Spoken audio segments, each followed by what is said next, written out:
have in store for you today to kind of preview the Grand Prix, because we are only 10 days away from returning to Belle Isle. So let me introduce them one by one if you join me up here on stage, and we'll ask you a couple questions. First off, the man who leads our day-to-day charge and is in charge of everything on Belle Isle. He is the president of the Chevrolet Detroit Grand Prix presented by Lear, Michael Montry.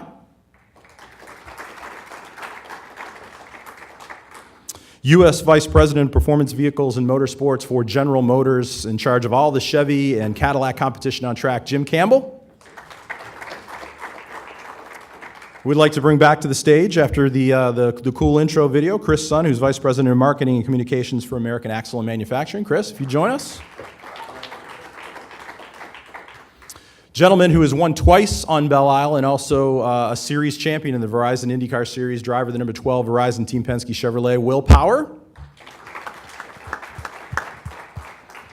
The driver who gave everyone quite a thrill on Sunday and pulled a 230-mile-an-hour lap out of nowhere and kind of opened everyone's eyes and just let everyone know how serious it really is at the Indianapolis Motor Speedway for qualifying. He's the only owner-driver in the Verizon IndyCar Series, drives the number 20. Fuzzy's Vodka Chevrolet, Ed Carpenter, who joins us. Indy 500 pole winner, I should mention as well, yes.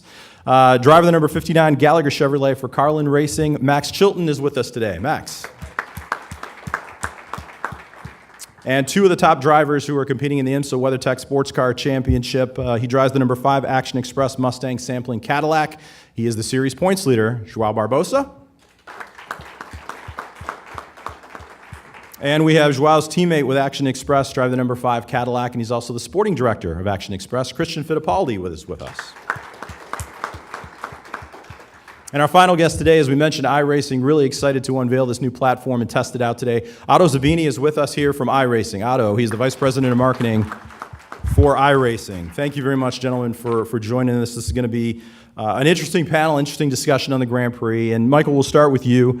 We're just 10 days away from the return of the Grand Prix to Belle Isle. We've seen the track kind of coming together before our very eyes. It's almost race ready. Talk about the pride and where we're at in the process before we come back to Belle Isle.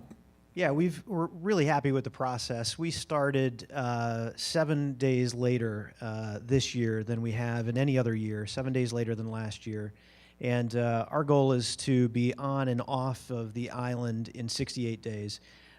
We were blessed with some really good weather. It wasn't really warm, but it was dry during the initial stages of setup, and we were able to get a really good jump start on it. And right now we're sitting pretty comfortably where we want to be about 10 days out. So, so far so good. As you look at it, Michael, we couldn't have done this event and host this event every year. The event generates almost $60 million in total spending for the region every year. Big impact on the island with over $13 million in improvements made on the island. But we couldn't do that without our partners, right? This event is such a partner-driven event, and we know that we're very proud that we've actually reached the goal of where we wanted to be in terms of partnerships with great partners like Chevrolet and American Axle, who are with us today. No doubt. I mean, I can't say it enough how much support we get from our member base, and a lot of real-world drivers utilize the iRacing platform, and so for us, it just makes sense for every reason that everyone on this panel had mentioned the specialness of Belle Isle, and so yeah, we were here last year. Laser scanned the facility. So what you're seeing there isn't just some artist's rendition. It's millimeter accurate to what the drivers will be experiencing out there in, was it 10 days? And so that's what's exciting, is that the fan can experience what these guys are experiencing, but the drivers here can also kind of tune up and get ready for the race. And really the only challenge for us here was the weather when we scanned, because we can't scan in the rain.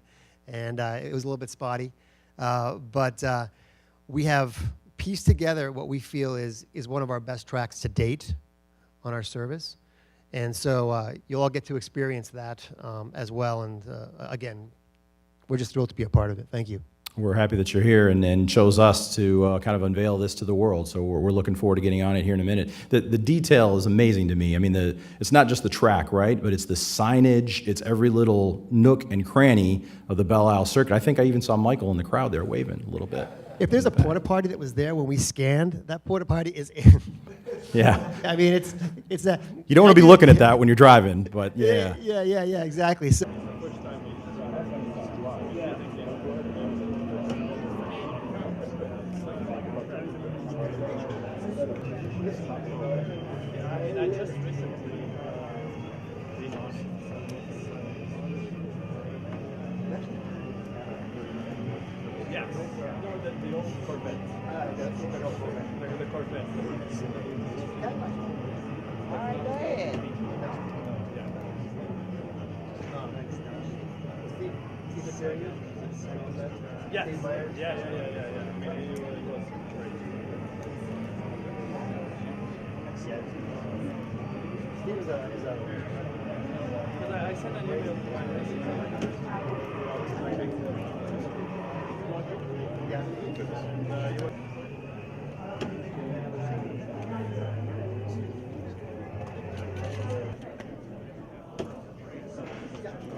Kind of a home race for Team Penske, and it's awesome to see a Chevy driver at the top of the podium in Detroit. Talk about your success at this place and what makes Belle Isle so tough, so challenging, but also so rewarding. Yeah, it's obviously a really special place for us, with Chevrolet and Roger Penske and the whole team. It's a really, really difficult track. You know, you have some very high commitment corners, so very high speed.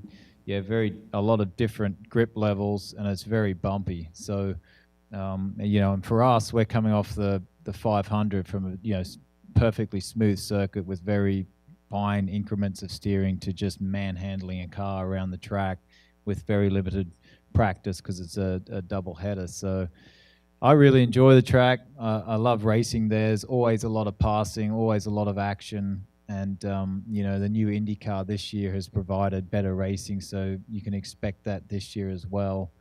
And I think it's going to be fun because you have to get on top of things really quick because the setups have been quite different. So we're going to have our work cut out for us. But, really looking forward to it. I can't believe it when you say it's only 10 days away. I was thinking, it feels like it's a month away because we've still got the Indy 500 to race. But, can't wait to get here. We're excited to have you back. And speaking of the Indy 500, so Will qualified third on the front.